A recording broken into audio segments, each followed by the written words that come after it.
Well, anyway, happy Friday, friends. Welcome to our advisory committee for year 3. So we are here. We are on our own 2 feet. We're standing. We're planning. We're moving forward. It's a wonderful day. So I wanted to just go through what we're going to talk about today. I want to show you our agenda.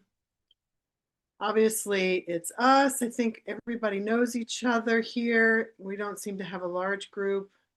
And so, Connections Beyond Sight and Sound. We are the Maryland and DC Deafblind Project, which means we go out, we support teams, center-based, student-centered teams, providing coaching and mentoring for students who have vision and hearing challenges at the same time. We discuss strategies, we do professional development trainings, statewide trainings, all the good things. We have a fabulous website that has some more resources and archived webinars. I'll mention that a few times throughout the meeting.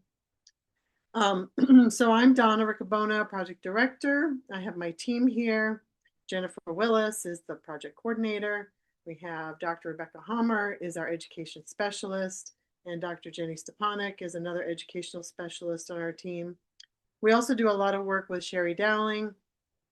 She can't be here today, but we do a lot of work with her, and she supports us, with all kinds of other resources to share. So we kind of work collaboratively. So we love it when she's involved as well. Interpreters, thank you. If I forget to say thank you for today for joining us and supporting us with interpretation. And if I talk too fast, because, I'm a New Yorker at heart, I hate to admit it, but sometimes I'm just like, blah, blah, blah, blah, blah. So just let me know if I need to slow it all down. Okay. So I think we were going to start briefly with just kind of saying, hey, and anything that's happening across the state. If there's any resources or any activities happening in your county or any types of specialized trainings. And, it would be great if you could introduce yourself, and if there's anything positive that you want to share. Of course, you can share negative too, but we try to keep it light as much as we can, because we already know that there's a lot of challenges in the world today. So we would love anyone who would like to just jump in, and if there's something to share, and then I'll just kind of briefly talk about our project. And also we have a parent that's going to talk about some advocacy stuff for a brief few minutes. I can't see everybody on the screen, but I think if there's anything that anyone wants to share, how about we introduce each other a little bit? Lauren, what county are you from, Lauren? I am sitting with Alexandria, and we are in Arlington County. So you're part of Arlington County. Okay, you're part of the 10 o'clock. Lauren is Shorting is from Converge Behavioral Services. She's one of our upcoming BCBAs, and we thought that this was a wonderful opportunity for her to hear everything that you're doing since we partnership with all of you.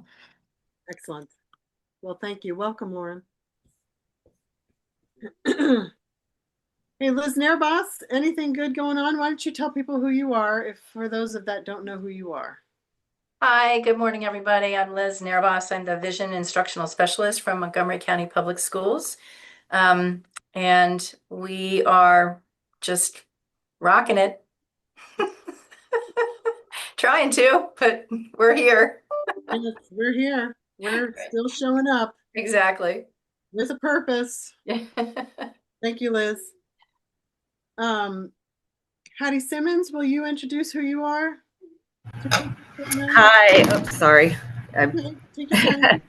Hi, Hattie Simmons from Howard County with the Vision Department. And we're like Montgomery, when Liz said, we're just busy and doing what we can. And highlights from the year, open to all, is our teen group is, we're doing an after school teen group for middle school and high school kids. So anyone with vision or deafblind is able to join. doing some cooking. Looking forward to Friendsgiving this Thursday, but also expanded it and doing some home projects. And so we got out the hammers and the drills and everything last month, and that was such excitement for everyone. So lots going on, but it's good busy. Good. Very good, Hattie. That sounds great.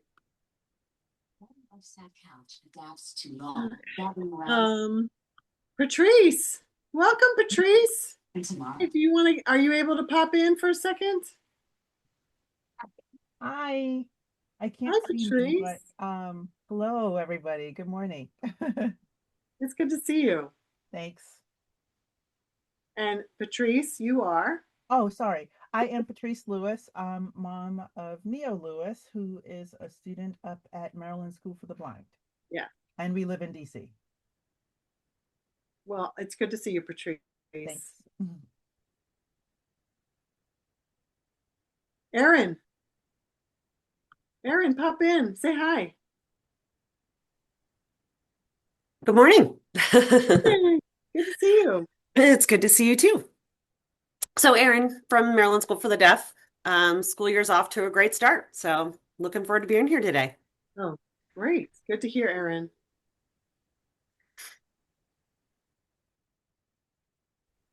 And Dr. Paige Bradford from Maryland State Department of Education. Hello, good morning. Donna already introduced me. I think I know pretty much everyone here. Dr. Paige Bradford, Section Chief of Specialized Instruction in the Division of Special Education at MSDE. Great to see you all today, and I'm excited to hear about all the great things that everyone's doing. Yes, we're going to share good things. Okay. Did I miss anyone who may have popped in? I'm looking through. Sandy Newcomb. Dr. Sandy Newcomb, you left me out. Well, you know, I can't see everybody. I got to scroll. Okay, well, scrolling's okay. All right. So Raven, I have several cool things to share. Oh, good. Good. One is Alexandria said she's from Converge Behavioral Services, and Lauren is watching. Alexandria and Kirsten and I did a presentation at the Pittsburgh Children's Home Conference, CVI conference, about how ABA and CVI can work together, and it was very well received. Also at that conference, they presented finally the results of the much more controlled study of the CVI range, and the results were the same as mine in 2009. So I feel very good about that. And the last thing is there was a group of teenagers that talked, and they have a once a month teen group for kids with CVI online. And so I thought, well, we've got teens in Maryland with CVI. So Donovan is DC, and I connected him and his mom to the group. Gabby is Maryland, and she's excited about joining the group. And the other one was Agnes, who's actually Northern Virginia.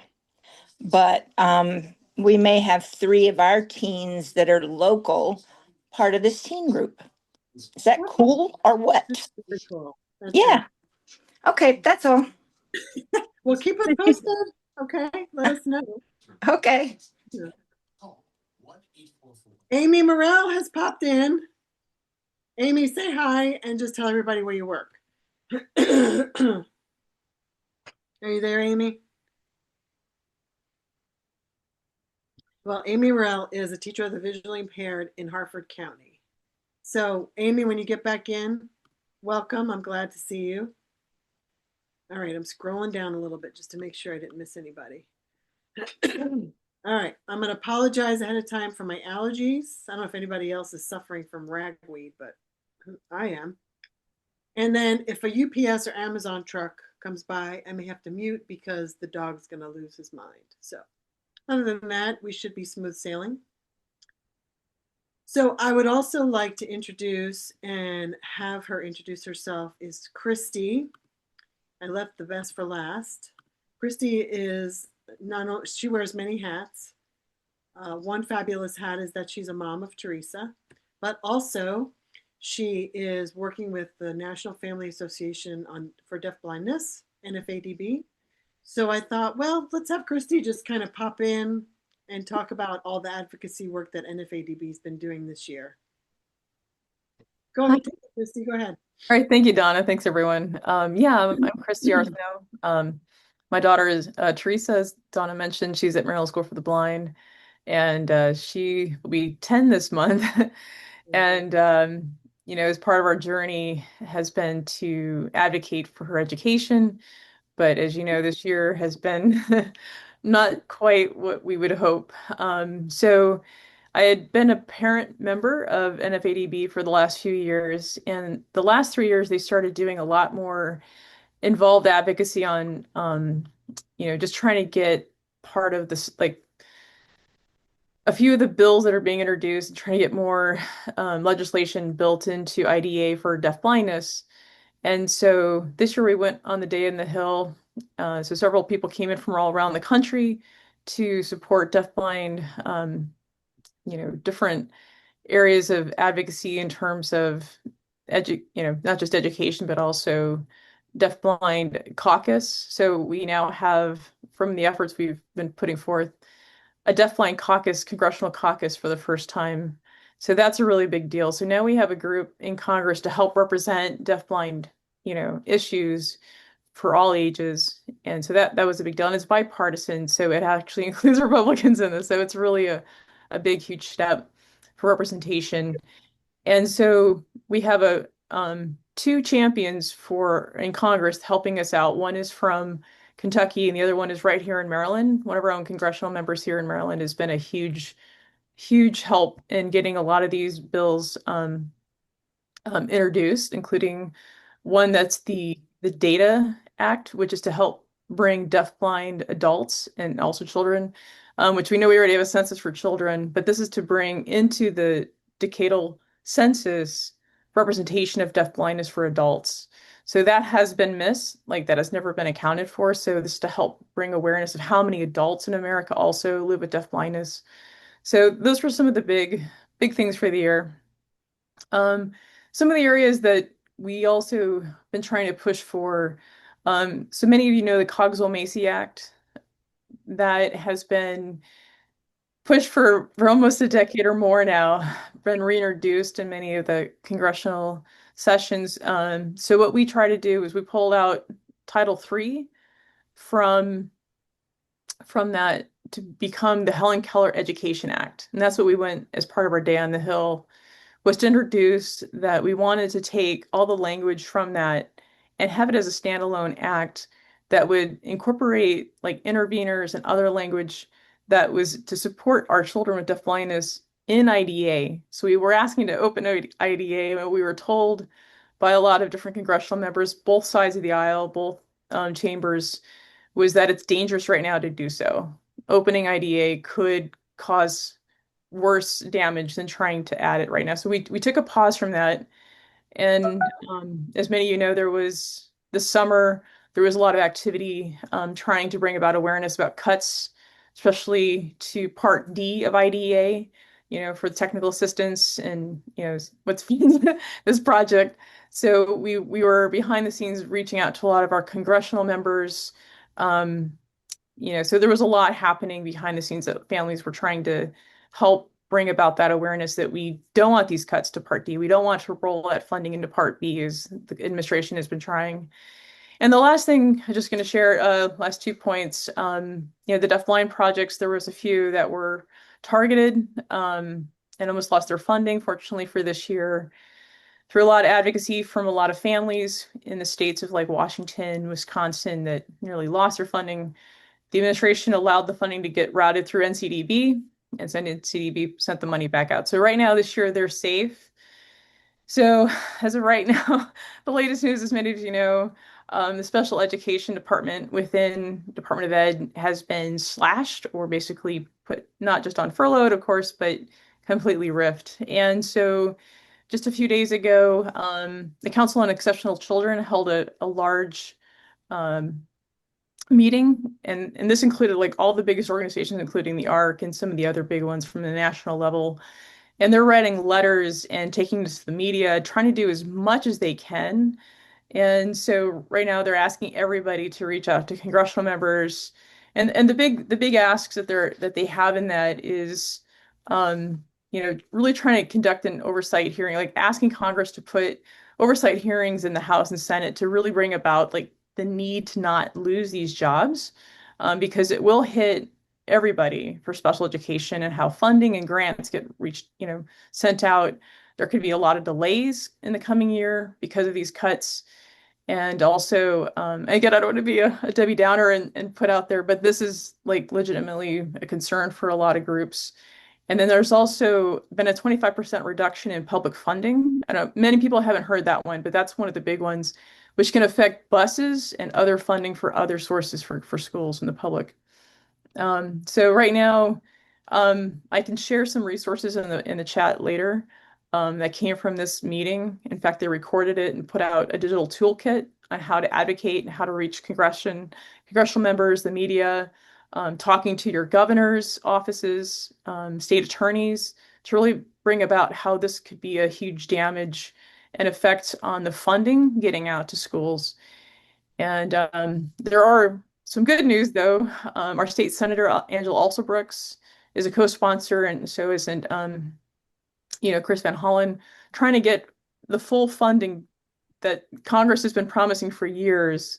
As you know, special needs and special education have been, only funded less than half of what they were promised. And they're trying to get a full funding in there and trying to bring about that to help support these jobs that were ripped from Department of Education. So I'm going to pause there because I'm probably way more than Donna was expecting me to, but just want to share. And advocacy does help. 25 or more papers, articles, news media. I was included in one of the news stories that got out there to help try to save the deafblind projects that were being defunded. So they got refunded. So there is power in numbers, power in voices to get our stories out there, to share how important, the deafblind projects are, this funding, these jobs, like just, make sure you have the power to do as much as we can. I know it can feel very dismaying sometimes, but just wanted to share that, there can be a positive impact as well. So I'll stop there if anybody has any questions or comments. Thank you, Christy. No, that's exactly what I wanted you to do. It's a lot for me to to discuss, and I thought, well, might as well just come from Christy, who's really has your thumb on the pulse as to what's going on. And I'm trying to keep stuff going here, so it's hard to kind of keep touch with everything that's happening. So thank you for that. And if anybody has any questions for Christy. Yeah, and if anybody wants to know more about NFADB, the National Family Association for Deafblind, it's not just for parents. We invite people from the professional community as well to be part of that organization. And in fact, that's how we operate as being in a nonprofit, is that we need to have a few, not just parents, but family members, but to allow others within the community be part of this organization to make it as strong as it is. So we have a lot of people from deafblind projects, people that serve on our board and other things. So we're strong in numbers, but we love having, so if you're interested, feel free to reach out to me. Yeah.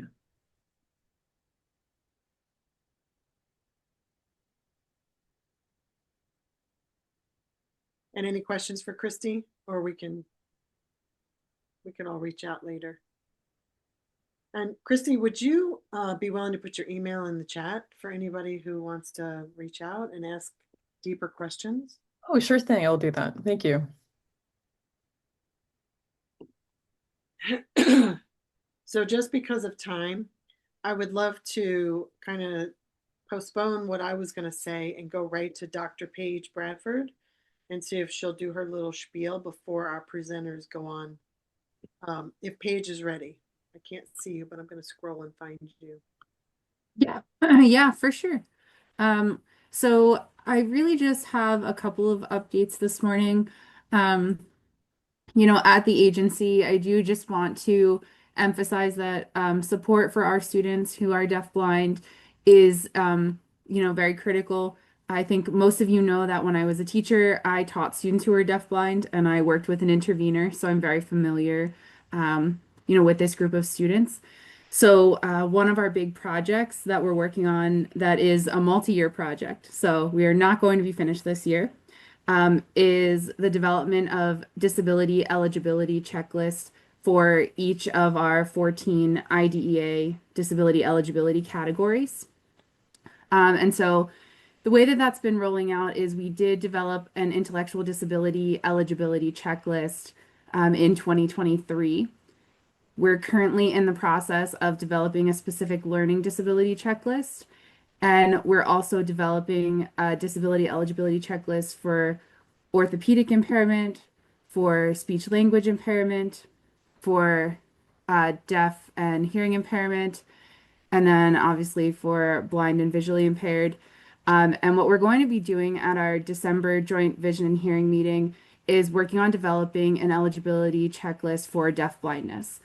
The purpose of this is really to help support teams in making streamlined decisions across the state around disability eligibility. So obviously this applies to all of the categories, right? What we want is for teams to have access to resources so that when they're making a decision on a student's eligibility, that decision looks the same, whether you're making that decision on the east side of the state or the west side of the state, or right here, kind of I live in Baltimore City, so in the middle.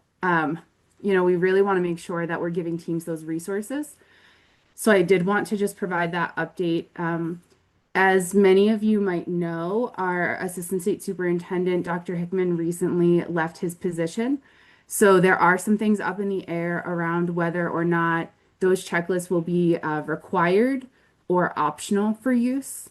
But we are moving forward with developing them. With each checklist, there will be some sort of guidance document or tool. So for anyone who's familiar with our intellectual disability checklist, there's a guidance document that came with that, and it's quite long. The different checklists will have tools that are of different lengths, but there will be a tool that talks about how to use the checklist with each checklist that's released. We anticipate that we'll probably have all of them done within the next 3 years. So it is a multi-year project. But I did just want to kind of let everyone know that that is sort of on the horizon, that our deafblindness checklist is in the queue. And we do intend to kind of work through that, get everything developed over the next year or so, and then hopefully it'll be able to go live in July of 2027. So not this upcoming July, but the next July after. And then I also just wasn't sure if anyone had questions for me or anything they wanted to ask about sort of the work that MSDE is doing to support the project.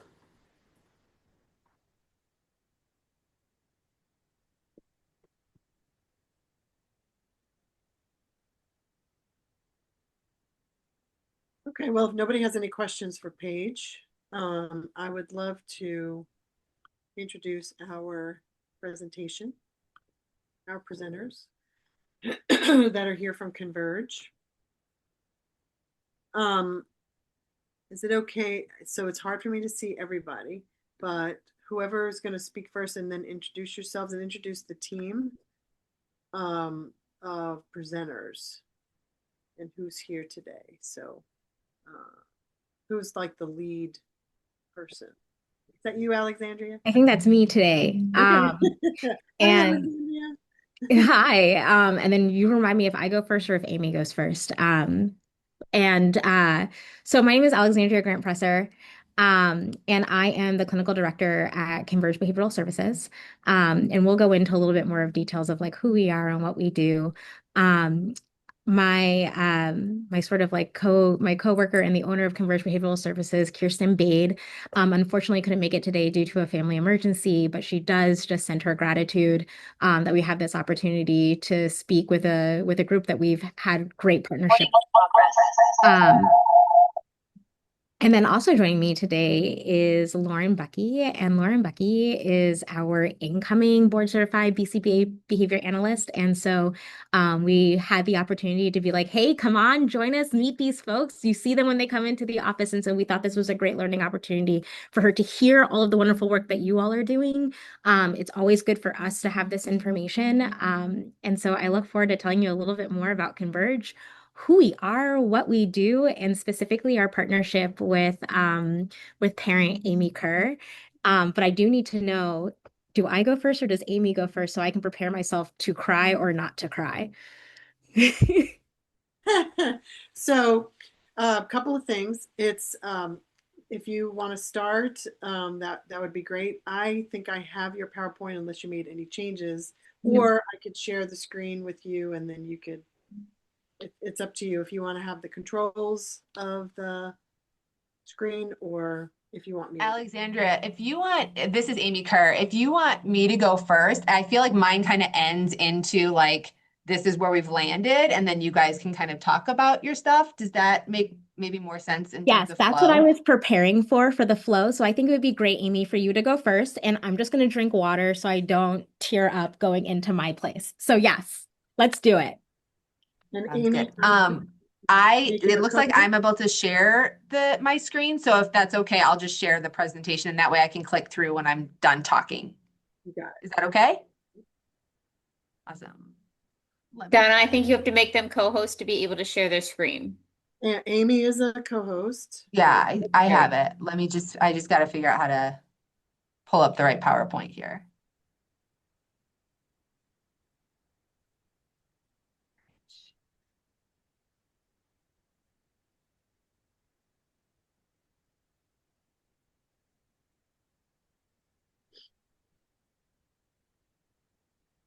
All right, are you able to see that? Looks great. Awesome. Great. Well, hello, everybody. My name is Amy Kerr. My husband sends his apologies for not being able to join us today. I'd hoped that he and I could co-present together, but my son had a dentist appointment, and so that is where they are. And hopefully they're getting to school and have not forgotten his violin on the way there. But I'm here today to talk a little bit about our experiences with our daughter, Ada Kerr. I am a big visual person, so I tried to include pictures just to help you see kind of who she is and how she has grown through the years. So yeah, thank you so much for having me in today. The slideshows also just kind of help me keep me on track because I have a tendency to go down rabbit holes pretty easily. So as I said, my husband, Dan, and I have been married now for quite some time. We have, 4 amazing kids, and I kind of want to start this presentation just by kind of acknowledging the privilege that Dan and I have. We both have parents that work in the educational system. English is our first language. We both have advanced degrees. We have lived here in the United States. We have actually navigated the school system before with our older children before we got to Ada. And I think that despite all of that incredible privilege, that Dan and I recognize that we still somehow found a lot of the cracks in the system to fall through with Ada. And I'm not here today to be negative. I'm here today to talk about, the beautiful resources that we found here. But I think that for Dan and I, one of the things that we keep coming back to in our experience with Ada is that there are a lot of families who don't have the privileges that we have.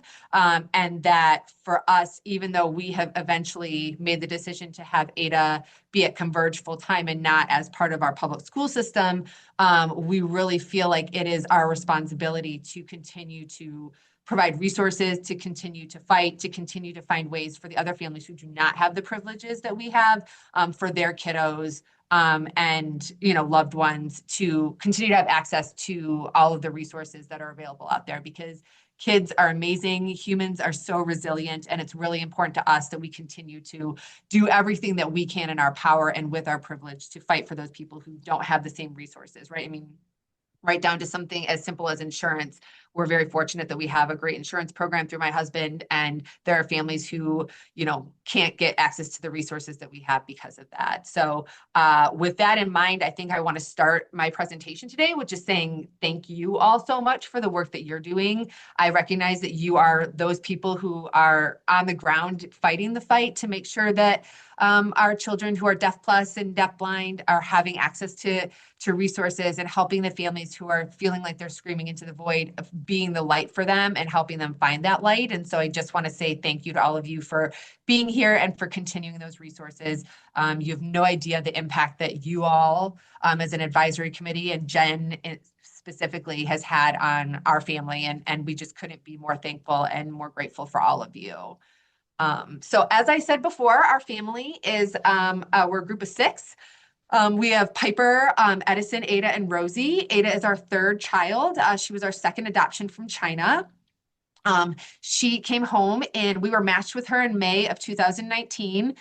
In the original file, for those of you that don't know what Chinese adoption looks like, you kind of start the process and you have to kind of prove, hey, we promise we're going to be good parents, we're going to do everything we can, we're financially sound, all of that kind of stuff. And then what happens is they will match you with a child. They'll send you a file and say, is this a child that you think that you can handle? Both of our children who are adopted from China, Edison and Ada, came through the China Special Needs Program. China is currently closed to all adoptions, but Edison and Ada both came home through the Special Needs Program. So we knew that whatever child we were adopting was going to come home with some challenges or some issues. Ada's file did not really talk at all about her vision, and it mostly said that she was challenging when they tried to do anything with her hearing tests. So we didn't really know a lot about what we were coming home with from Ada. We could see in some of the very early photos that she definitely had an eye that seemed to be leaning in. We could tell that she was very small for her age. She was almost 3 years old when she came home, and she was about 20 pounds. We had her assessed pretty quickly by a neurologist when we got home, and they said that, you know, developmentally, she was probably more like a 5-month-old in terms of what she was capable of doing. Ada didn't know how to play with toys. She didn't like to touch things in general. As you can see in the top picture here, most of the time her hands were kind of up in a sort of protective gesture, presumably because she couldn't see what was going on around her. But we knew from the moment that we matched with her, the moment we saw her file, that she was our kiddo, and she has just continued to amaze us ever since she came home. So we're really proud of the kiddo that she is. After we got home, I don't know if you guys all remember 2020 or 2019 all that well, but there was this giant thing called the pandemic that made it really challenging for us to get Ada access to different resources. She, you know, is not a child, especially because of some of the vision issues, is not a kiddo who does well on an iPad or does well with any type of remote learning. And pretty much as soon as we came home, we were able to see an eye doctor. The eye surgery that she had, you can see in one of the upper pictures right after she had her lens replacement. We actually had that done, I think it was March 11th. So it was like 3 days later when my big kids were sent home from school, essentially for the rest of the year because of the COVID pandemic. And so it was a very tight turnaround for her to have had that surgery and get the lens replaced to replace one of her congenital cataracts that she had. She still has the other congenital cataract in her eye, in her other eye. So we really weren't able to start accessing speech resources or occupational resources for Ada until closer to October of 2020. That's when some places were willing to start opening up on a very limited basis for kiddos. And we were fortunate to find a couple of good resources that kind of referred us to each other. My Kids Therapy, as well as Kid Connections Therapy, were both kind of great resources and actually able and willing to meet with Ada in person. We also got a diagnosis in February of 2020 for Ada of Stickler syndrome. And for those of you that don't know what Stickler syndrome is, it is mostly a collagen disorder. It's a connective tissue disorder. It should not impact anything having to do with her, you know, mental abilities or anything like that, but it does impact vision and hearing and joints and just overall growth. So that was other information that we had gotten pretty quickly as well and started to work with. So we started with Child Find when Ada, in 2021, we started with Child Find, but they were still at a point where everything was virtual for children, and we declined doing any of the services because Ada was over 4. She didn't qualify for an IFSP where anyone would come into our home, and we were doing things privately anyway. So we declined her going to school that year because we just felt like it would be honestly a really pointless gesture to have her sit in front of an iPad and try to learn anything, especially with kind of some of the vision issues as well as just her overall attention span. So Ada did not actually start any sort of public education opportunity or even organized education until fall of 2021. Where she started pre-K 4. We got a little lucky with Ada. She's a September 7th birthday, and so she just missed the cutoff for school. So she's almost as old as you can be she turned 5, 7 days essentially after she started pre-K 4. But we did have that benefit for her and definitely wanted to make use of it. The school we were assigned to was Kenmore Early Childhood Center, which is a great program. And I do want to say, just kind of disclaiming out here, again, I am in no way trying to crap on anything having to do with the public school system. I recognize that there are some really incredible people and individuals working in the school system. I just want to speak to what our challenges were and working with some of the individualized component of Ada's education plan. So please know that I have a deep respect for the public education system. My other 2 kids are in it, and we have had a really kind of positive experience for them overall. Kenmore is a great school. You can see that Ada, actually some of the picture of her playing with the baby doll here is one of the pictures that they took for us there. And I think one of the unique things and special things about Kenmore was that they really developed an intentional and personal relationship with Ada. So I think that they're a great program in their special needs work. What I think lacked, and the challenge with Kenmore, is that they didn't meet all of Ada's special needs. So Ada is hard of hearing, and she is also has low vision. And nobody there knew sign language at all to communicate with her. So once again, Ada was kind of left in this space where, yes, there were people that cared about her. Yes, they were trying to get her to do things like play, but there was no opportunity for her to increase her communication. And we were not able to get any type of an interpreter or anything like that for Ada in this setting. So we tried very hard, because of the positive relationships that we felt that Ada built at Kenmore, to request that she remain at Kenmore for an additional year. We hired an advocate to help us out. Beth Ann was amazing and really understood what it was that we were trying to do. It was not that we were trying to skirt the school system, but we really felt that Ada could do better and possibly really thrive in another setting if she had one more year in an environment where she felt safe, where she felt comfortable, and where we thought that she would do a really good job of, kind of continuing to build those relationships. Unfortunately, because of the laws in Maryland regarding dates that students have to graduate by, we were told emphatically that that was not an option for Ada, because she was already so old that she had to move on to kindergarten. And our only other option was for us to request a waiver and pull her out to a private school. The challenge is that pulling Ada out for a private school meant again, a loss of resources for Ada, but also that it would be another school for her to have to get used to and experience. And this was a child who already by age 3 had been plucked from her country, suddenly had to get used to totally different people, smells, flavors, all of that kind of stuff in a new country. And then go through kind of a COVID lockdown. We just felt like it was not a good idea for her to go to a private school. Additionally, we did not know of a private school that would be able to handle the complexities of kind of what Ada needed from people. So we decided to go ahead and move forward into kindergarten, even though we did have on record with all of our PWNs that we felt that Ada should be held back for one more year. The school system disagreed and would not let us do so. Ada went to our local University Park Elementary School for kindergarten.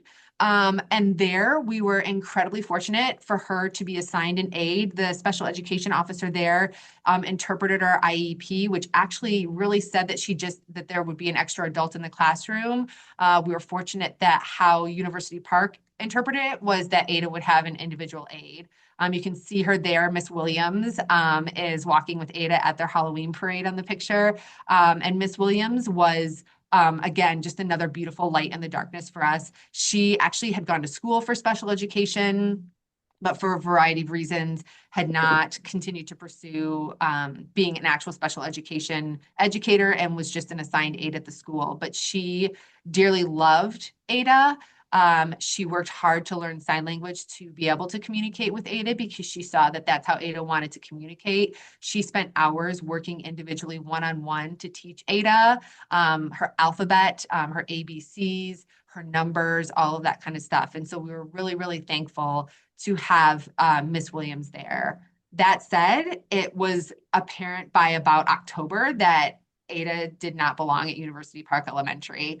The resources that they could provide were just not enough, even though Miss Williams was wonderful, were just not enough for Ada to really grow both in her ASL acquisition. And so we were told that we should apply to the Maryland School for the Deaf. I do want to note that one of the other areas that we tried very actively to talk about was the deaf program at Prince George's County, because we actually have a friend who is in the deaf program in the same grade as Ada would be in, but we're told that that was just not something that was appropriate for Ada. And that made us sad because, we really felt like we wanted her to have access to the ASL opportunities. It was becoming more and more apparent every day that Ada's preferred method of communication, we were trying a universal approach, and her preferred method of education or communication was ASL. So Ada started at Maryland School for the Deaf around May, actually, of her kindergarten year. She was there for about 6 weeks and then went there for all of first grade. I would say that her time in kindergarten at Maryland School for the Deaf was very positive. She had an aide who was, again, seemed very dedicated to her, and the kindergarten teacher was really great. She was in a very small classroom and able to work very directly with Ada on a number of the challenges that Ada had. I think that hindsight being what it is, I wish I had waited and had Ada just start there in first grade, because we had also, at the end of kindergarten, Ada was diagnosed on the autism spectrum. And I think that looking back at it now, changing her so dramatically suddenly in the middle of the school year like that, after she finally built a solid relationship with Miss Williams, just probably was not in her best interest. But I think, again, my husband and I just were not educated enough or confident enough to say, no, this is not what's in the best interest of our child, and we're making this decision for her to start later. And we didn't want her to lose her place at the Maryland School for the Deaf either. I think first grade was a very big, challenging year for Ada. Maryland School for the Deaf, I think, is a wonderful program. I do not think that it is meant for Deaf Plus children. I think they would say that too, for the most part, especially Deaf Plus children who are very complicated, like Ada is. And so we had a challenging year with a lot of calls, a lot of IEP meetings, a lot of, follow-up and conversations with them about, what we could be doing to help Ada continue to grow and continue to acquire sign. First grade was also just challenging behaviorally for Ada. We don't necessarily know what specifically happened to suddenly make things get more difficult, but that year she was wearing a number of gloves on her hands to keep her from harming herself. We started to see a really bad bout of self-injurious behavior around first grade. And so Ada started hitting herself, and so we would put gloves on her, and then she would start rubbing her chin really badly, so we would put a neck brace on her. You'll see in some of the pictures later. By the end, she looked like some sort of big, like, I don't even know, like wrestler or something like that, because she had so much stuff that she was on, or she was carrying so many things around with her at all times, which made it very difficult for her to acquire the ASL, especially, ASL, proper ASL that they were trying to teach for her at the Maryland School for the Deaf. So it was a challenging year. I think we were very thankful that, summer came and we had the opportunity to take a little break and hopefully do a reset with Ada. And then at the start of second grade, we actually had a really challenging moment where the school interpreted a blanket that we were using for Ada on the school bus to keep her safe as a restraint. And the school took the blanket away, and Ada arrived home in very, very bad shape off of the school bus. And I think that for me as a parent was the moment that I kind of snapped and was like, I'm done waiting for people to tell me that they know best about Ada. I know best about Ada, and I know that she needs these things to keep her safe, and she needs to be with me to be kept safe. So Ada only attended Maryland School for the Deaf for one day that year. And we had a number of conversations with them. They agreed that they were not the right place for Ada. They're not the right setting for Ada any longer. They unenrolled us and tried first to send us back to University Park Elementary School, who indicated that they were also not the right school for Ada, so were not prepared to have her join us. And so in January after that year, so Ada was out of school for the entirety, other than the one day she went to Maryland School for the Deaf. She was out of school for all of the kind of fall season. We enrolled her in school again in January with Prince George's County. And we were initially assigned Robert Frost Elementary while we waited for a non-public placement. But we argued with the use of our lawyer that having Ada go to yet another school in this many years was way too much change for her. And we were able to get home and hospital services essentially from April until the end of the school year in June of this past year. So Ada did not attend any school at all over the course of her second grade year.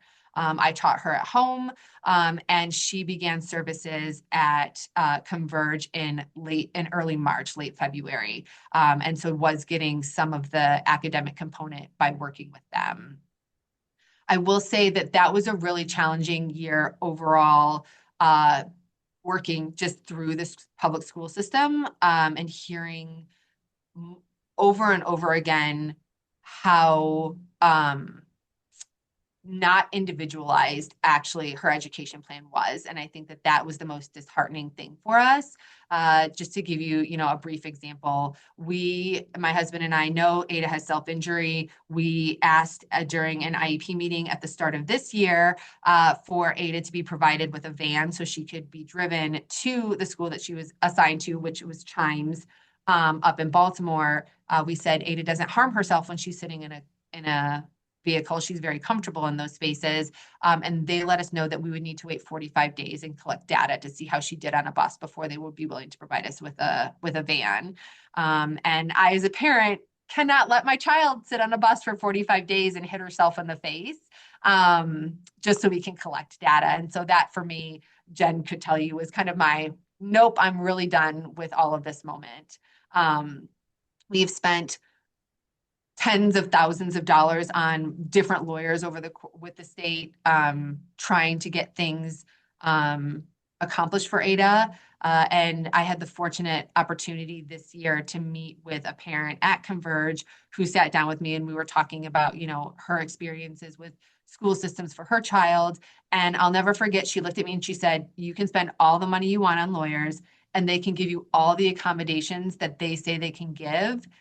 But at the end of the day, there just isn't a school for your child. And at some point you have to realize that. And that was a really big aha moment for me, because she was right. And there's not a place for my Ada other than where she can be loved. And I'm really glad that we found that. Sorry, a little emotional.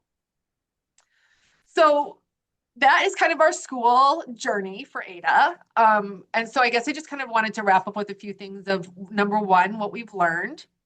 And like I've said before, we've learned that we are the experts on Ada, and I'm not having anybody else tell me that they're experts on Ada. I know my child, I know what's good for her, and I know where she feels safe and what I need to do to make sure that she's safe.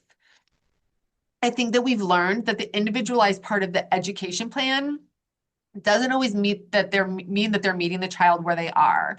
And I think that I did not realize that until we had the opportunity to work with Converge and to work with Jen Willis, because so often I think what actually happens is you're given, a bucket of resources and saying, okay, here's what we can give to Ada, pick from these buckets that are good for her. But I think we all know here that no two children are the same. And instead of saying, like, here's the buckets that we need to pick from, we need to sit with the child. We need to understand the child. We need to hear what the communication that the child is telling us. actually is, and then make the education plan individualized based on what they're sharing with us, because there's always communication.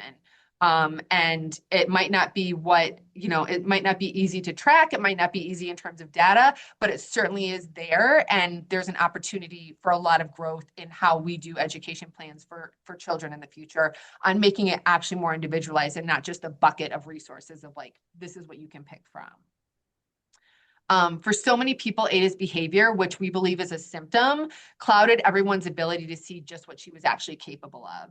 I think this really hit home. We actually have hired a certified teacher for the visually impaired to work with Ada at Converge as well. And, one of the things that she said to us was that Ada has been masking for so long the vision issues that she has. She masks it and covers it so well that we haven't realized just how visually fatigued she gets and how quickly she needs a break for her eyes from different things, or how long she needs to actually look at something before she can actually synthesize what an object or an item is.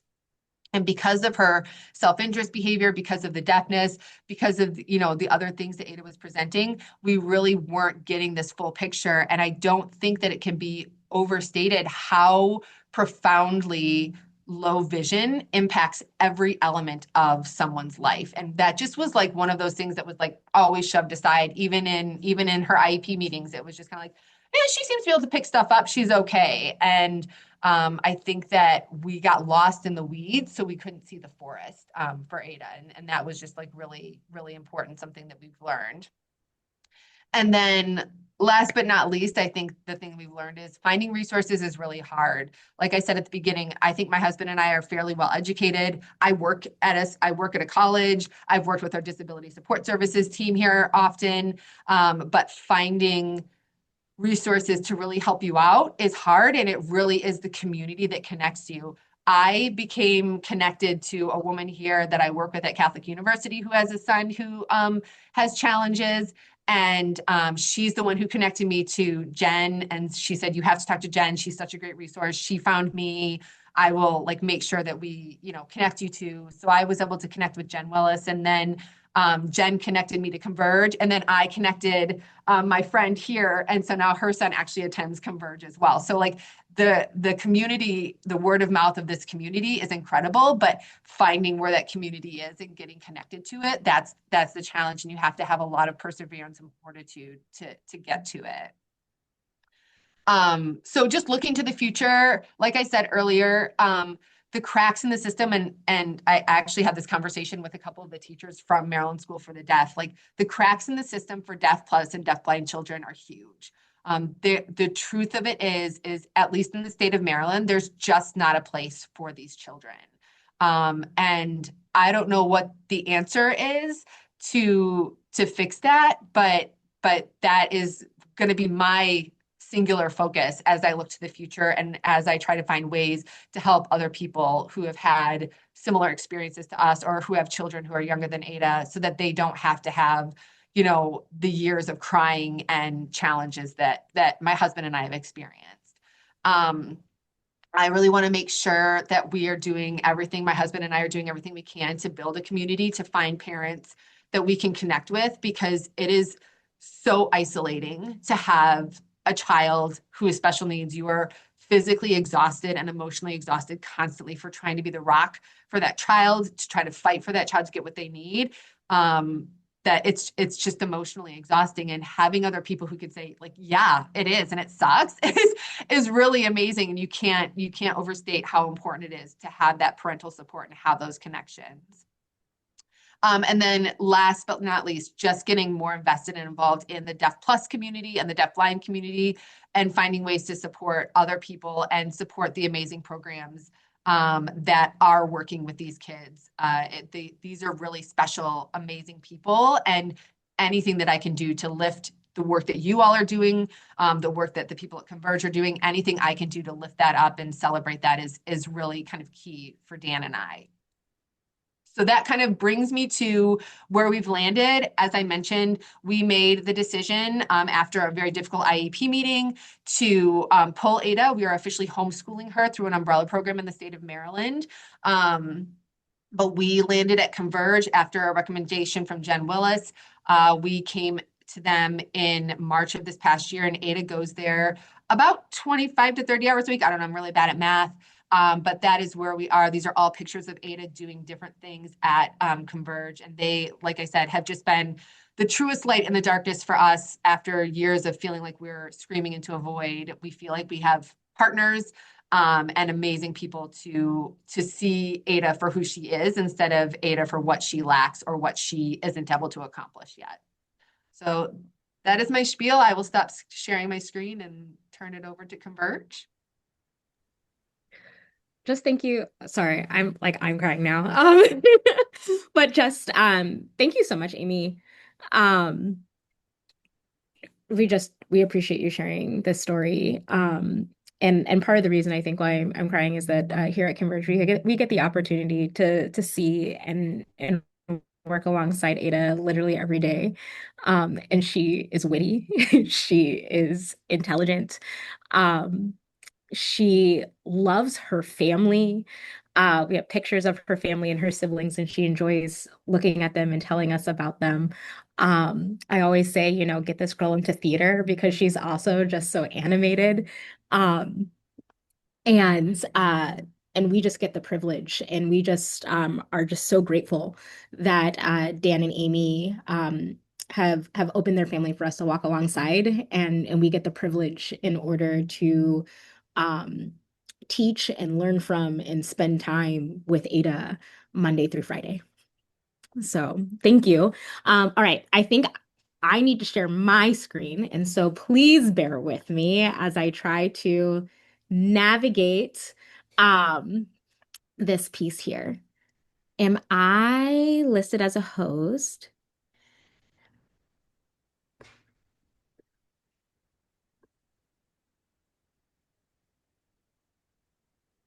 You are not. So there you go. Now you're good. Thank you. Got ya. Thank you so very, very much. Slideshow.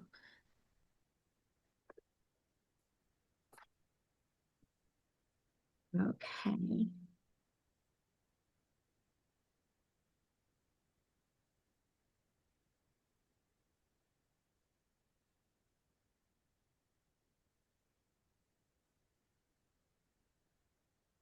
All right, are you all able to see me? Are we good to go? I see yes. Okay, beautiful. Thank you, thank you. So we're going to jump in there and we're going to talk a little bit about Converge Behavioral Services, who we are, you know, how we have gotten here, as well as what makes us a little bit unique in some of the work that we do, and what we have found to be really successful in supporting our deaf, deaf-blind, and deaf plus children. And I'm sorry, as soon as I said this, of course, my computer says you have a low battery, because why not? So I'm just going to quickly plug my computer in.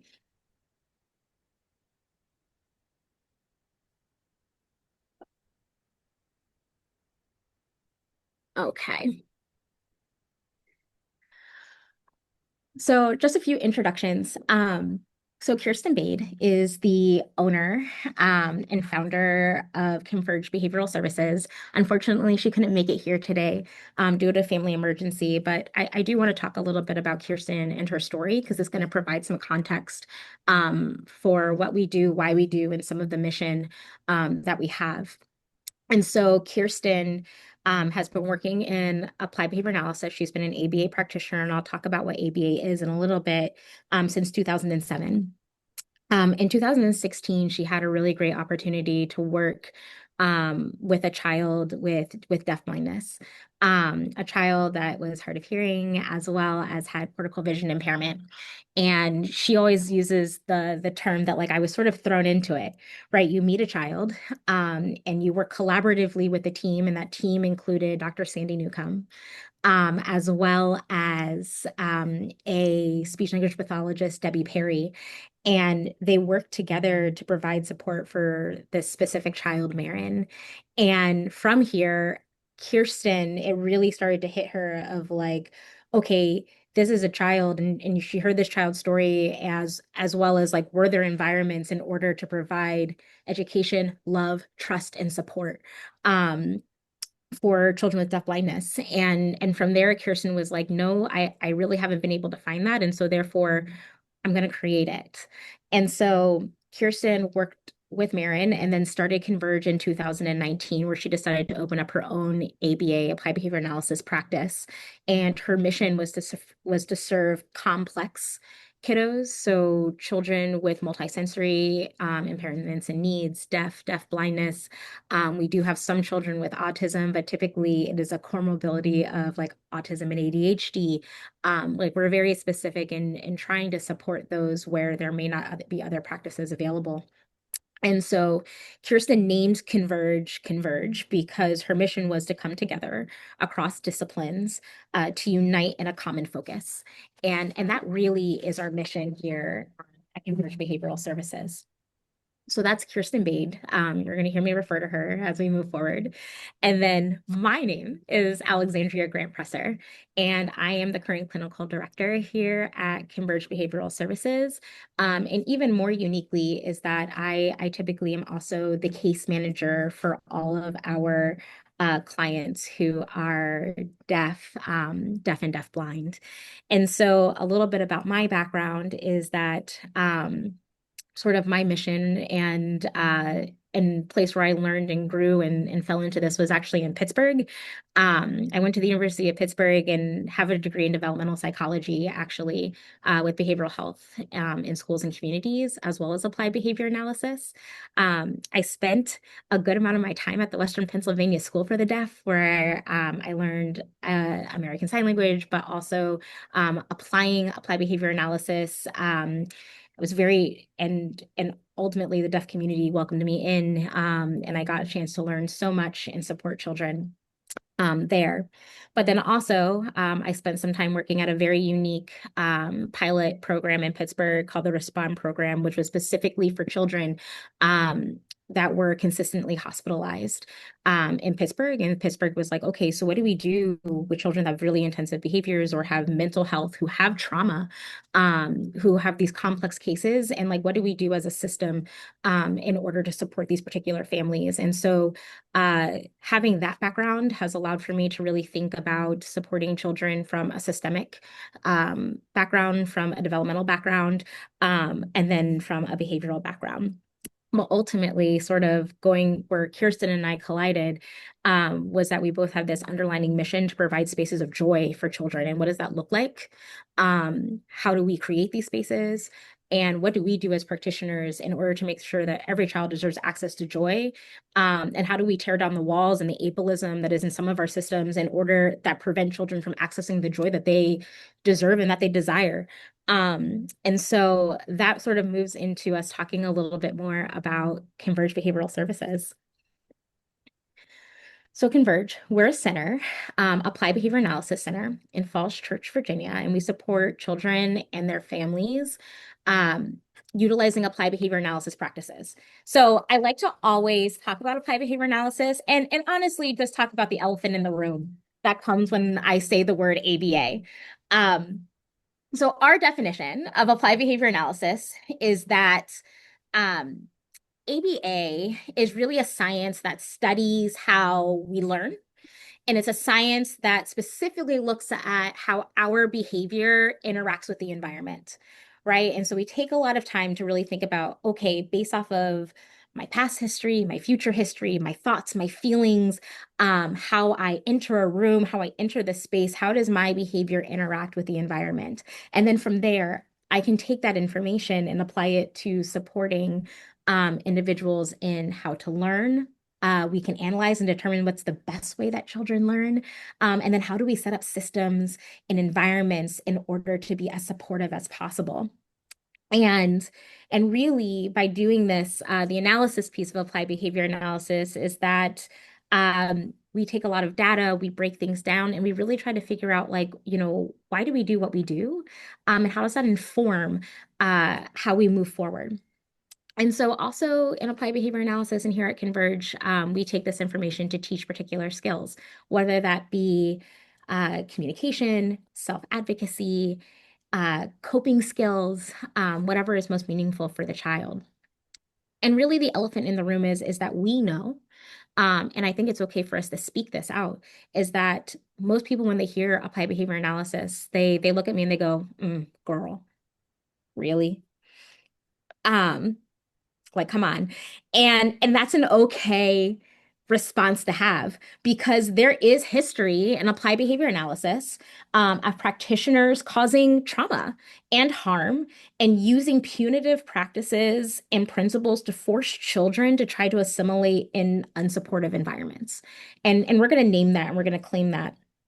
And we're going to say, how is it that we're a little bit different here at Converge? And that is that we actually look into the full premise of our science. That is, if we truly look at how everybody interacts with the environment, you can't leave out trauma, right? You can't leave out the whole child. You can't leave out thoughts and feelings. You can't say that behavior exists in a vacuum and just look at like what the child is doing at this exact moment. You have to take everything and all of their experiences and the environment and put that into the space. And that's something that we stand pretty firmly in at Converge. And by doing so, we are very specific in making sure that we have a mission of compassion over compliance. We believe that it's the behavior analysts and as practitioners, it's our ethical responsibility in order to identify supportive environments and change the environment, rather than forcing children or teaching children to exist in an environment that's not meant for them. And so that sort of shifts, that's our mentality and why we may be a little bit different than maybe other applied behavior analysis practitioners that some folks have come in contact with. We get a lot from the people that we work with of like, you guys do it differently. Why are you so different? And it's because we sit in those particular principles. So here at Converge Behavioral Services, we support right now 18 clients. We have 18 children that we get the opportunity to spend time with. Tiger? Oh, go ahead. Oh, sorry. And of those 18, 10 of them have some form of low vision, deafness, or deafblindness. And so, which I can't help but smile, because it's just a wonderful place to be. And it's a wonderful place to be with these children. And it has allowed for us to really sit in, okay, how do we ensure the work that we're doing provides access for deafblind children? And so we have 3 sort of big buckets that we do in order to ensure that. And one is to teach. Applied behavior analysis is that we're here to teach. So we teach skills that are meaningful for our children in the homeschooling community. So communication. Amy, I'm going to talk and brag on Ada a little bit, but right, communication in the way that the child shows us is their form of communication. Ada came in as like, my preferred way of communication is American Sign Language. And she essentially showed that to us. She told it to us. Amy shared that with us. And so when we were teaching communication skills, it was, we're going to stick with what her preferred communication is. And then recognizing that some of her behavior was also communication, right? If we saw some self-injury, we took the time to really figure out, what does that self-injury mean? What is she trying to communicate with us? So then that way, when we were teaching, we knew what type of signs that we really needed to target, as well as exposing her to other vocabulary, expanding her repertoire, but right, also providing Ada with an opportunity to say, like, I don't like this. Or protest, or say like, I don't know that sign, which is why I'm having some communication frustration right now, which is meaningful for her to tell us like, hey, you got to help me out a little bit more. Teaching as well as, functional academics such as writing, reading, and we call them functional academics because these are academics that, open the world for children to be able to get into their community and access their community as much as possible. We don't state that we are special educators. We know that there is a need for that. And where we sort of move into is the functional piece within those academics. So that's one area that we provide support here at Converge. And then the second is that we analyze. We analyze behaviors to identify their function and how children interact with their environment.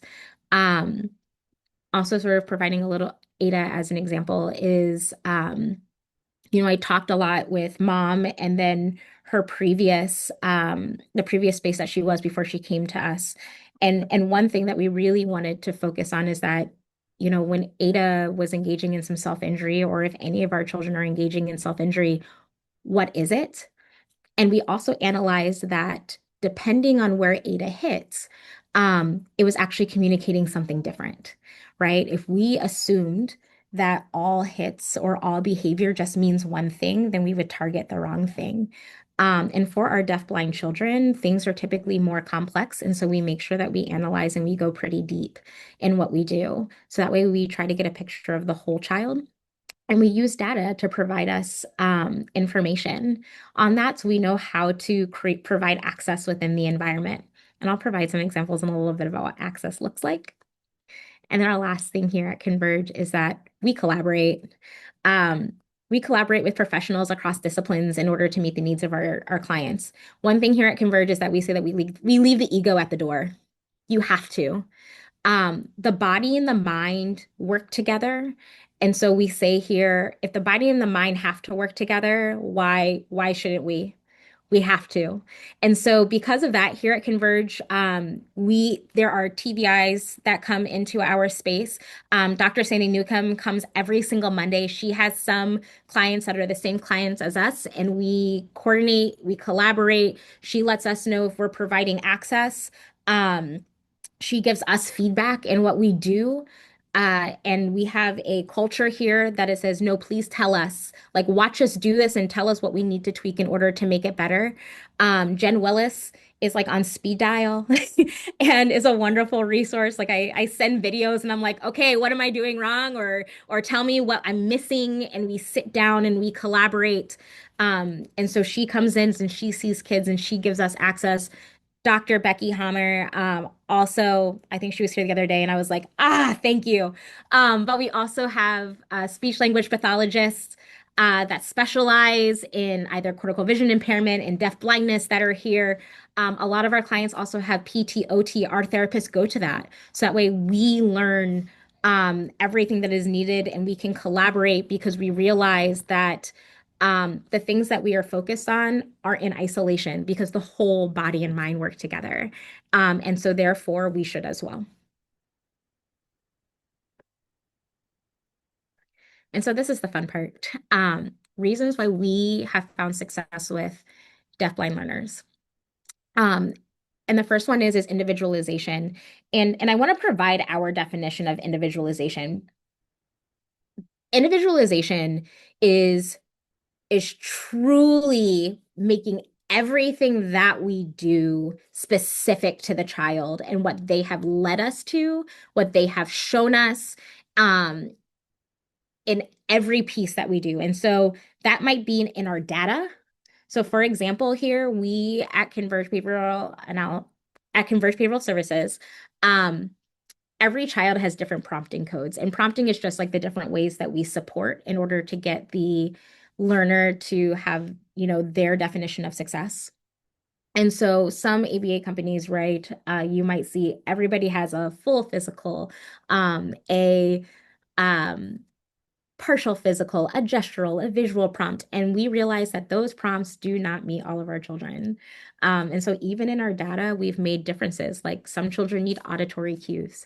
Some children need tactile cues. Some children need, with our CVI, might need specific visual cues, like having things that are outlined, and then we fade that out over time.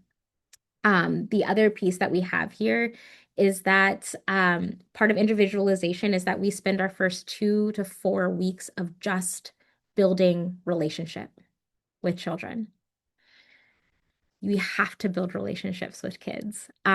We recognize that by the time that most of our families get to us, there has been some level of trauma, whether it be trauma for the child, whether it be educational trauma, whether it be trauma for the family and the parent, right? Medical trauma. And so we spend 2 to 4 weeks in order to just build relationship.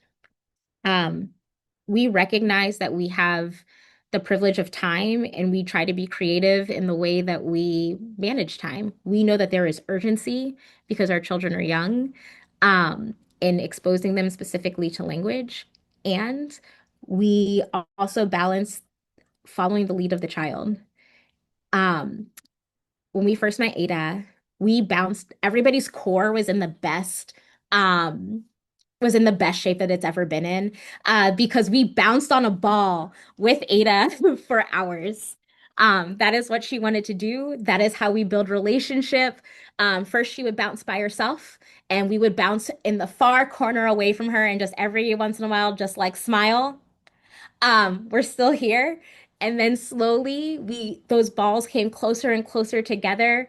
Then it turned into like our hands were with her while we were bouncing on the ball together.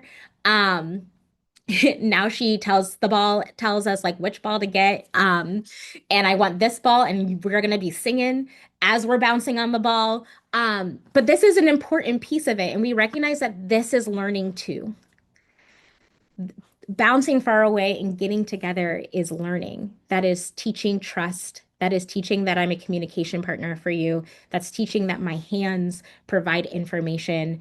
And also it teaches the fact that whatever you say, I'm going to take seriously.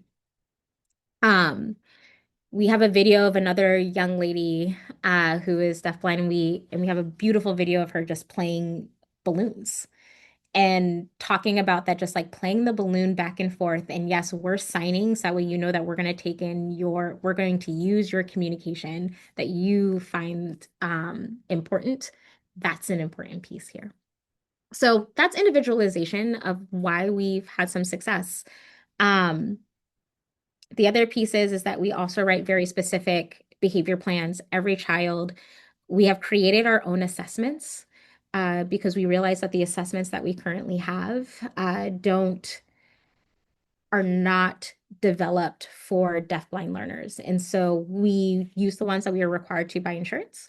And we have also created some assessments, and we also tweak them in the moment in order to meet the need of every child, as well as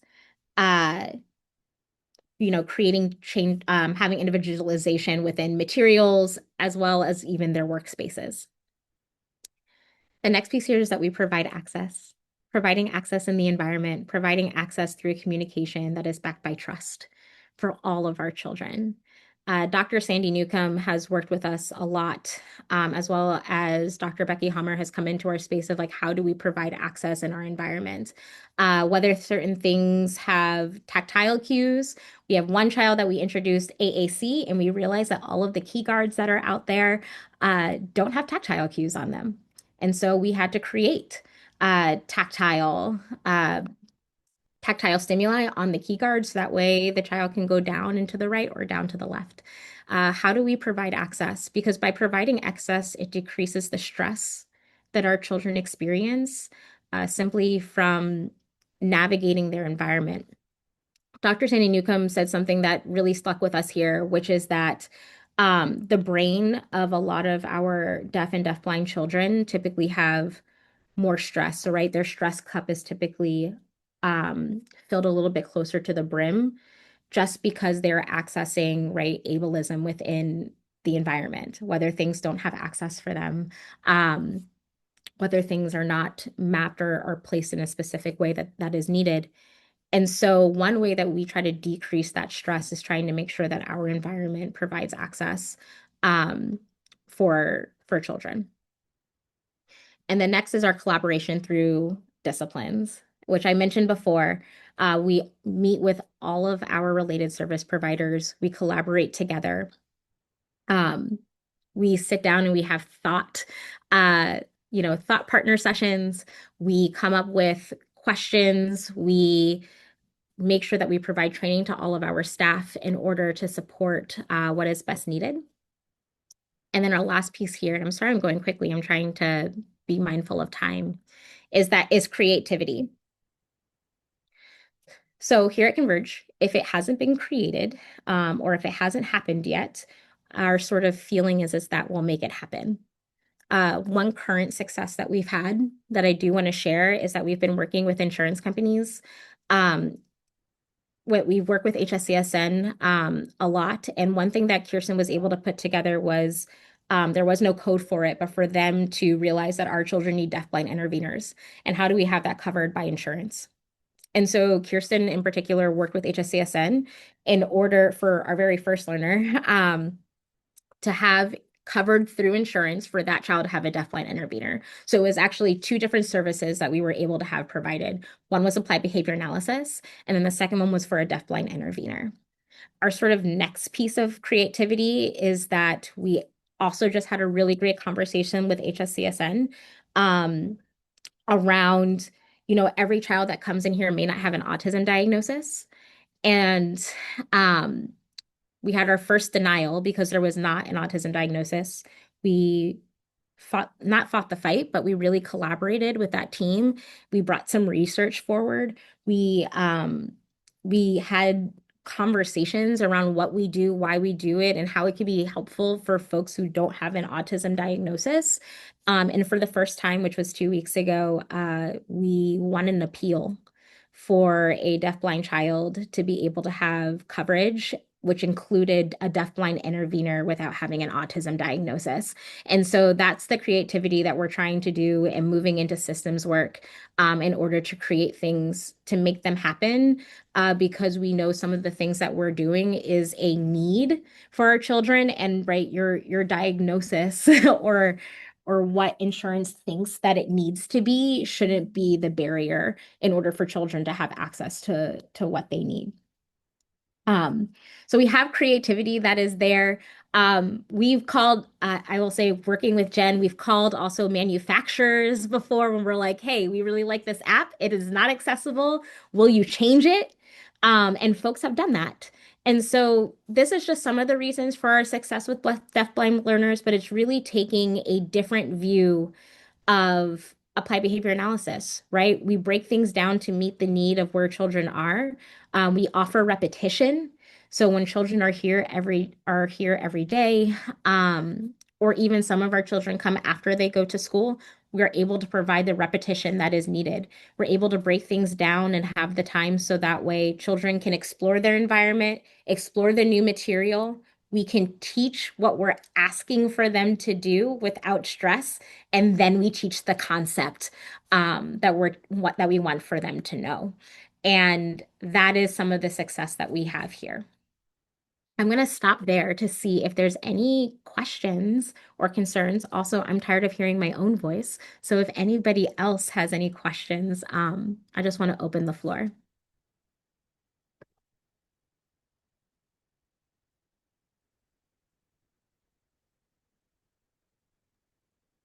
Anyone have any questions for Alexandria or Amy?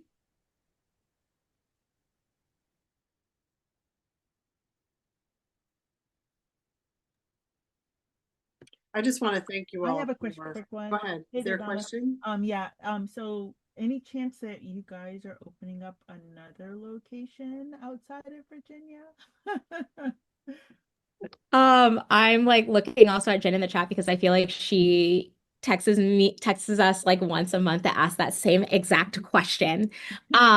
So you actually came to us at a really good time. The current answer right now is no. And part of the reason for that is we thought about keeping us as small as possible because we love the level of quality that we're able to provide work, to be honest. And so thinking about like how do you do that by opening another location. But that's not to say that we're about to become really creative. We came back from the CVI conference and we also had other folks in other states who were like, how do you do this? How do we do this? How do we work together? And so our administrative team have actually sat down together and we're like, okay, so is there another model? We've been creative before. How can we be creative again to realize that what we're doing, how do we reach that to more people? How do we become more accessible? How do we become more equitable in what we're doing? So short answer is no. Long answer is stay tuned because we are having more conversations in order to potentially reach more children. Great. Thank you. Anyone else? Christy?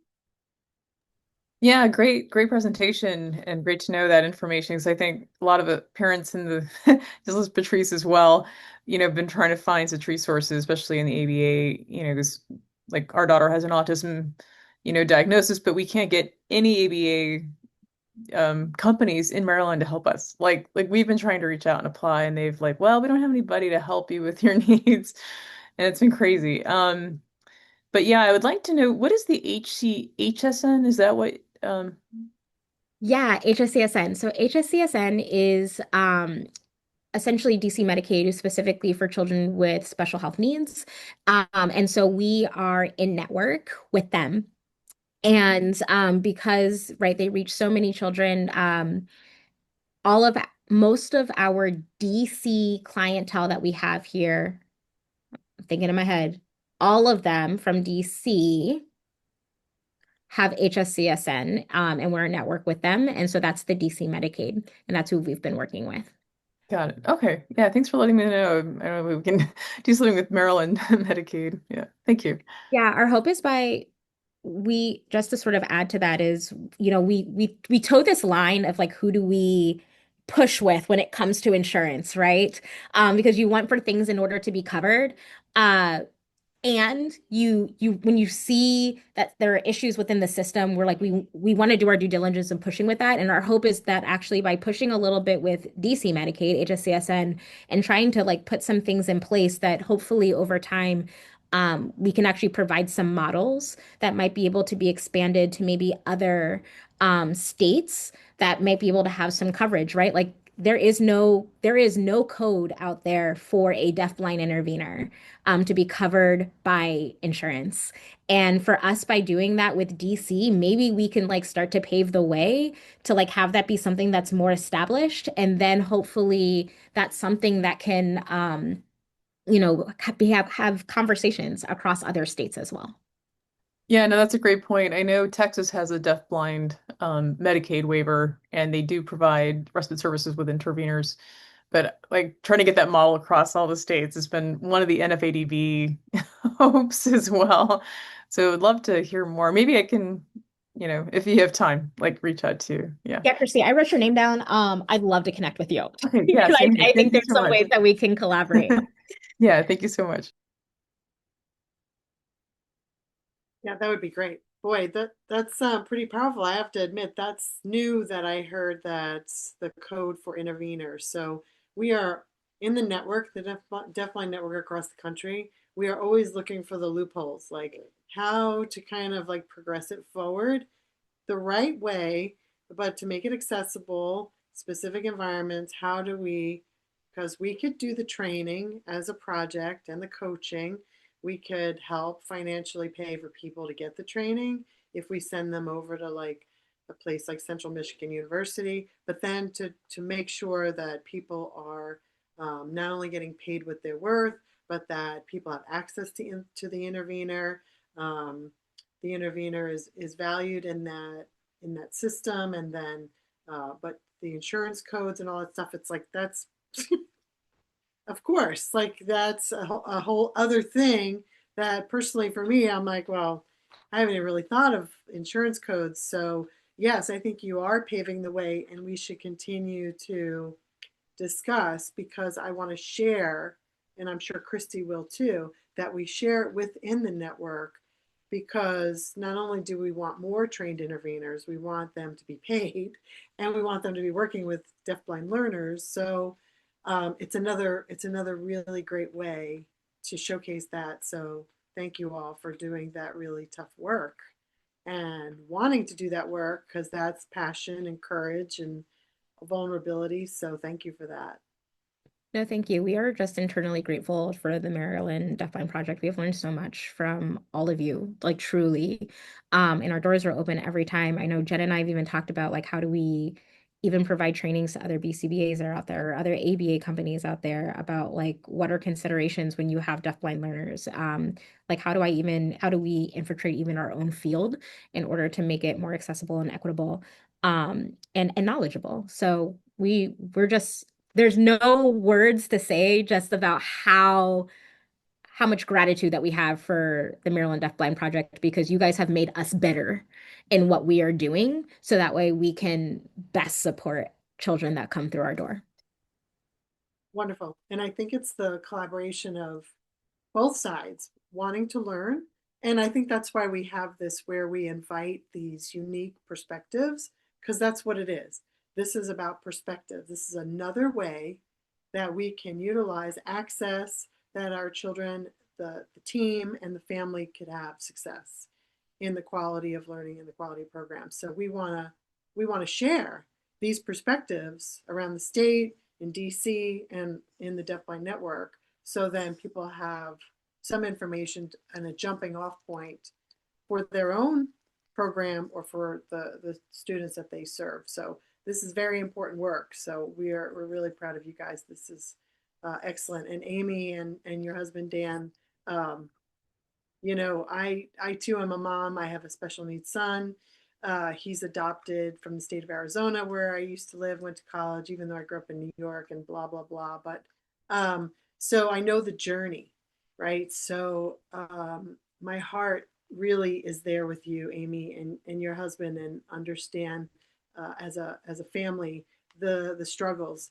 Even though I wear this other professional hat, again, it's that word perspectives. It's like seeing what are the options, what's there, who's on the team, what's the puzzle that we have to kind of break apart, put back together, what pieces are there, what's missing, can we access that, can we do it another way? So by bringing presenters like you all, it's eye-opening, we're sharing. This is a safe space to be able to do that, where we could really ask those questions and provide the support back to you all for the wonderful work that you've done. It's intense and but worth it, right? Like, so I have seen Ada at Converge. I've only been there once, I'm ashamed to say, because I just can't get out there.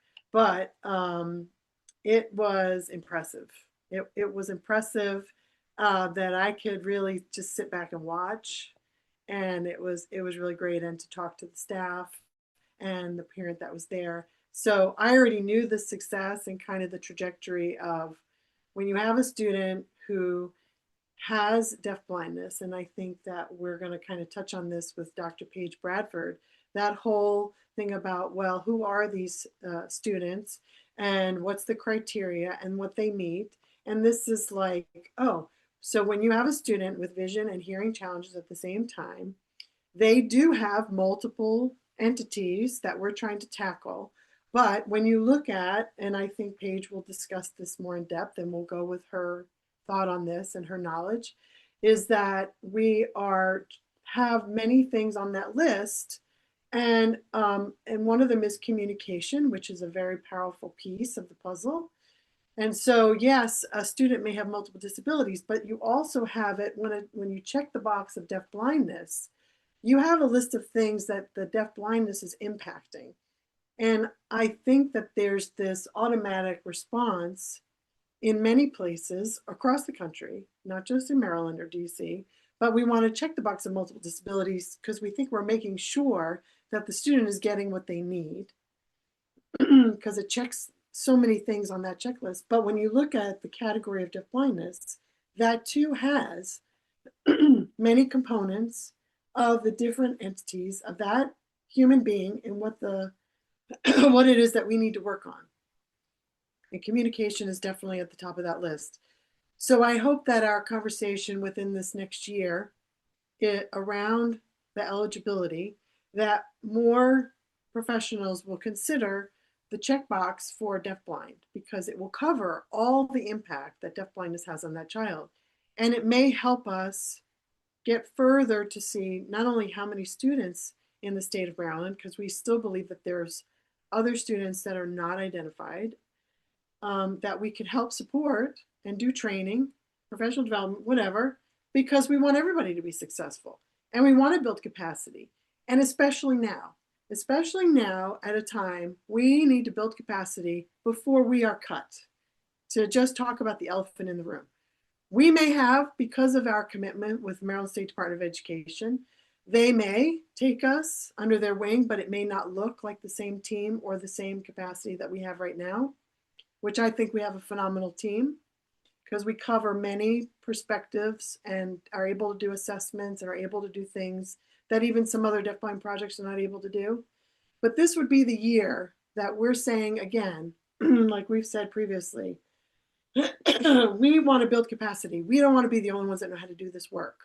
We want school systems, charter schools, other private schools to have the information, to have the passion, to have the perspective that we're trying to share, so then they can take it and run with it with their current students and the future students that they have. So again, I applaud you, and I hope that we continue this conversation over the next year, because we just don't know the future of the deafblind programs in this country. So we're just trying to prepare people for that. So thank you all for presenting and being vulnerable and transparent, and allowing your perspective to be shared and recorded, because I know that could be hard. That could be hard. So I appreciate it. Okay. All right. We're only supposed to go to 11:30, so I thought maybe we could just kind of run through a few things, and just see if we could finish up by 11:30, because I don't want to keep anyone longer than what they had planned. Typically, what I do is, as part of the advisory committee meeting, we look to you all for make sure that we are on track, we are fulfilling some purpose in the state of Maryland and DC. We look to your guidance for any kind of information sharing and what we're doing, and if it's helpful. If it's not helpful, we've done a survey back in April. We've had some great results from those as well. So I just typically go over and share with you what we've done in year 2, and then what we're projecting for year 3, some of the activities that we want to share with you, and make sure that you have the information. You all know, I think everybody on this meeting knows that we have a pretty fabulous website that has archived webinars for training. So you could get on there. We want to have that stuff recorded, so it'll be there for a long time, despite what's happening around the country. We have a Facebook page. We try to share resources on Facebook. A lot of that stuff comes from the National Center on Deafblindness. We have an e-newsletter, so we send that out. If you're not on the list, please just email me or Jen, and we will get you on the newsletter. It goes out probably we try to send it out a couple times a month. There's no strict timeline with that. So anytime you see something or you think it's fabulous, or you want to add something, please feel free to reach out. We want to continue this very strong collaboration that we have with many partners and stakeholders around the state, including the State Department. So we're just trying to continue to build capacity and get information out there. So again, year 2, we are doing a lot of face-to-face and virtual technical assistance. Most of you know the technical assistance is really at the heart of what we do. So that's our coaching, that's our mentoring piece, that's going in there, modeling some of the work. And it's not from us. This is research, evidence-based information that is in our field, that's in articles, peer-reviewed articles, that comes across in trainings from our National Center or other articles from other colleagues. So this is not us creating this and saying these strategies work. This is evidence-based research. And so we try to provide that, especially when we do our technical assistance. We've had about 20 new referrals. So we go around the state, and we are still able to either virtual, it's just different capacities of technical assistance. You can see from our website, there's about 3 or 4 different levels of technical assistance. So you can start with just using our website. Our website has lots of information, lots of trainings that you could access on your own. So we don't come in unless you really want us to come in and be in your classroom and be part of the program, so we can help facilitate any kinds of information sharing and other evidence-based research information and strategies. So we are really grateful to do some work with Kennedy Krieger Institute. HSC has also referred families to us. We've done some work in the Benedictine school that's been new this past year. So we still have a strong partnership with the Maryland School for the Blind and Maryland School for the Deaf. So we're thankful for all those partnerships. Our website has had over 2,400 visitors this past year, so we hope that that continues to increase. We've got lots of breakdowns. We have a website person that's just loves data. So, but the top number is over 2,400. There's still a lot of clicks on trainings around neurological visual impairment. And so we still are thinking that's still a pretty hot topic to get that information out there. We see in the classrooms that it's about neurological visual impairment, understanding it, how to utilize the student's functional vision, where do we begin, when a student has neurological visual impairment, where do we begin, because we know that obviously how important communication is, but we have tools like Jen Wills was one of the authors of the CVI AAC manual that's also on our website, because we know from the work of Dr. Christine Roman, we know of the work of Dr. Charity Rowland with the communication matrix, blending those together, we are still seeing that we're starting too high with communication for students, and too high meaning that their brain is not visually ready to interpret what the symbol is, whether it's a picture or if you're using an AAC device, that they're not interpreting that information to be able to bring it home for them, that they understand what the meaning of this is and how to utilize it. So we are still thinking that our Summer Institute we may bring back Matt Tejan, who's a teacher of the visually impaired, on his complexity framework. So we're thinking about that for Summer Institute 2026, because it still seems to be a pretty hot topic, and we want to get the information out there that, especially working with speech language pathologists, we want them to understand, again, our perspective. Like, so we're getting information from research, and we're putting it to work, and we see it work successfully. We have a document that was created, and so we're trying to get it in there so we're all on the same page as to how to approach educating a child that has deaf blindness. Again, we're still supporting the state around orientation mobility. If there is a kiddo who has neurological or ocular visual impairments, we are there to support orientation mobility. If the county needs somebody to provide an assessment, we are happy to do that. So we've done around 15 of those in year 2. We continue to get referrals, not only for neurological visual impairment, but also for orientation mobility. So, and again, from those sectors like Kennedy Krieger, HSC. So we're happy to be collaborating with them as well, because it gives you that like medical model perspective. And so it's great that we're getting in there as well. We actually had one professional complete the Central Michigan University coursework for intervener, and he graduated in May. So that professional is working at the Maryland School for the Blind. We have many who have been trained through Utah State University and Central Michigan University as an intervener. Our perspective has been that we want our interveners to have college coursework, because we want them to be able to demonstrate that they've had these courses at college level. So there's a few different ways to be trained as an intervener, and they're all on our website. But that's the one that we have been holding most value, because if we are not here for whatever reason, we want them to be able, those people that have been trained as interveners, we want them to say, I have a transcript that shows the coursework that I've had, instead of a certificate of attendance, which maybe would still hold value, but we're just not sure. So we want those persons to be taken seriously on their training and the coaching that we've provided. So that's how we've been doing it. This year, we've changed that up. We are, for our last year, we have been in a strong partnership with the Chime School in Baltimore. And so we've been training ongoing, and that started year 3. We're focusing our intervener efforts at the Chime School to build up their capacity, because they do have students there who have deaf blindness. So we've been working with them this year. That's kind of what we decided to do for year 3.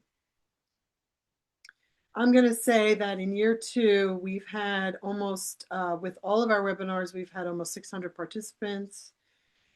We had Dr. Christine Roman come back and do kind of update in the field of neurological visual impairments. So that impacted over 200 students because of the survey that we asked.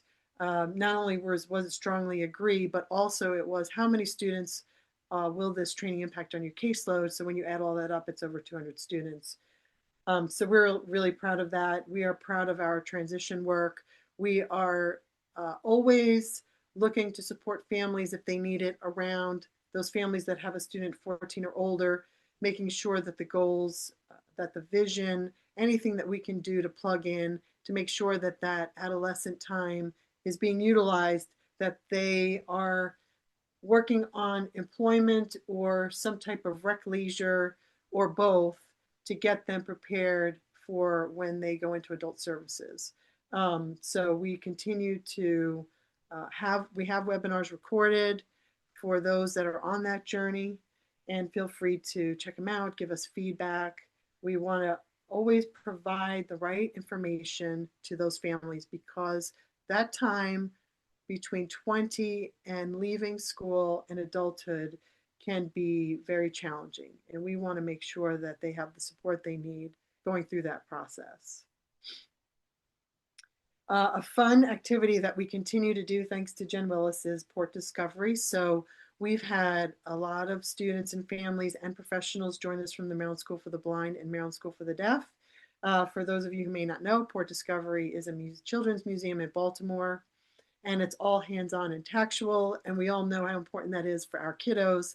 The power of touch, the experience, discussing all the different entities in that museum. Plus we have story time that is provided in American Sign Language, also providing with tactile cues and the power of touch. So something that we continue to do with the Port Discovery, and we have possibly a date coming up in February. So we're just not sure of the date yet, but we love for families to join us, bring their kiddos, and we always invite the schools, if they're open, to come in and join us as well. So we're looking forward to that.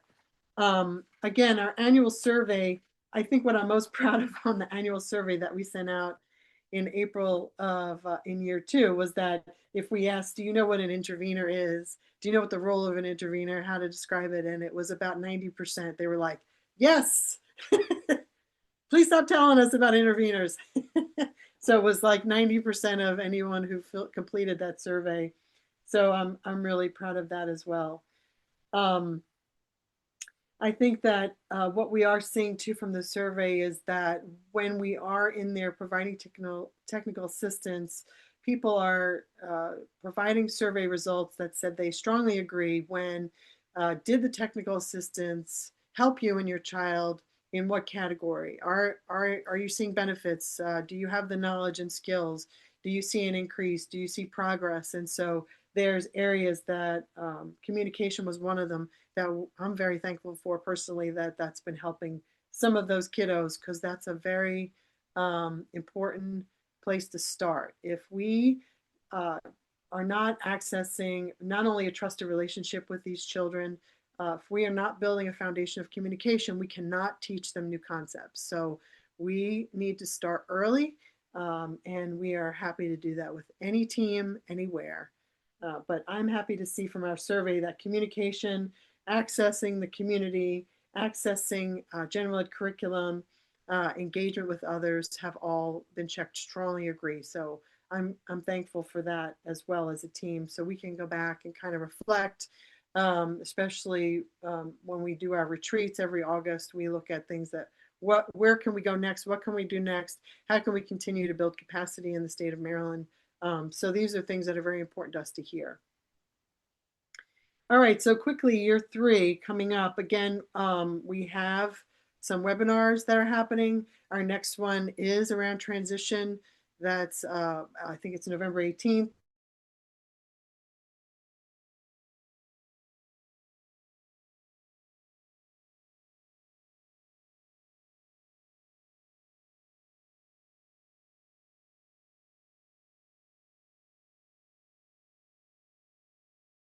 we've been trying a new thing with our newsletter that we highlight some of our archived webinars and we send it out.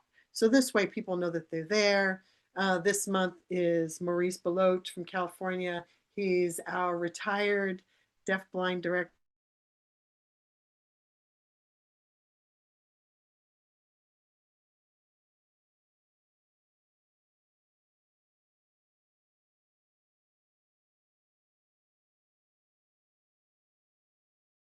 Those that may have auditory processing difficulties, but we are hoping to also in December put out The Power of Touch with Susie Morgan from New York. She's the project director of the New York Deafblind Project. So we think that's a powerful one as well to remind people of the power of touch.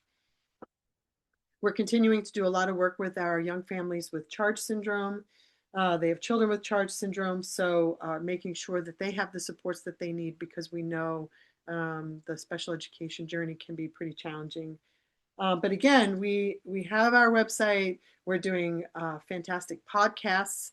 They're all in our YouTube channel. If you don't see them on our website, there is the link to our YouTube channel. We try to put them in both places, on the website and in our YouTube channel, so you can access this information at any time. And I think, again, just make sure that you are liked us on Facebook and that you are signed up to receive our newsletter, so you can get all the information, kind of what we're doing, where we've been, where we're going, other resources, networking opportunities. So we try to get that out there for everybody in the state, so we can all kind of continue to work together in the strong partnership that we have. So we are already into year 3. Moving forward, we've got, as you can see, lots of plans moving ahead. But if you have any suggestions or ideas or thoughts, we're always open and always happy to receive information. So any questions for any of our presenters, any questions for me, or if anyone in my team would like to chime in and add anything to all the wonderful things that we've done in year 2 and moving forward in year 3, you're welcome to do that at this time. So feel free.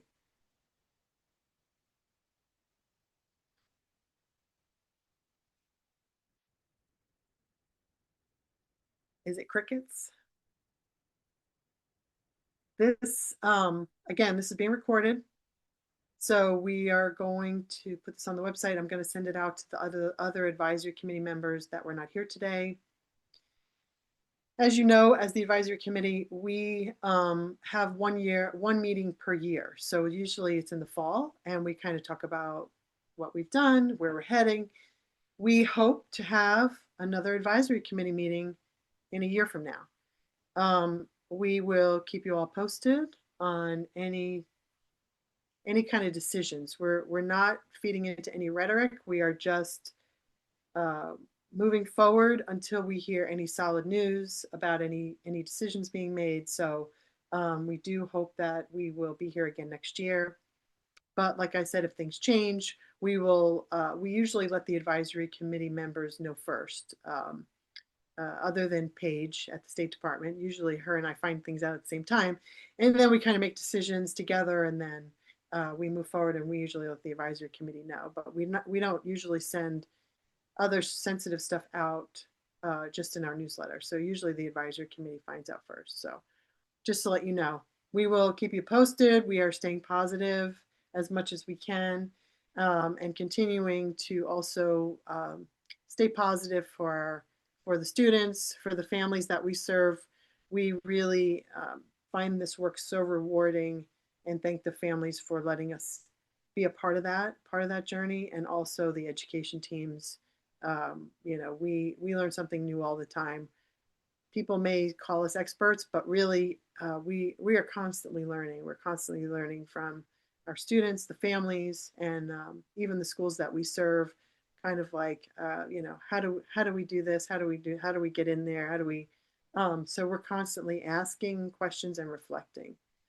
And if anybody has any other things that they would like to share, there's some information in the chat about reaching out to Converge. Feel free to check that out.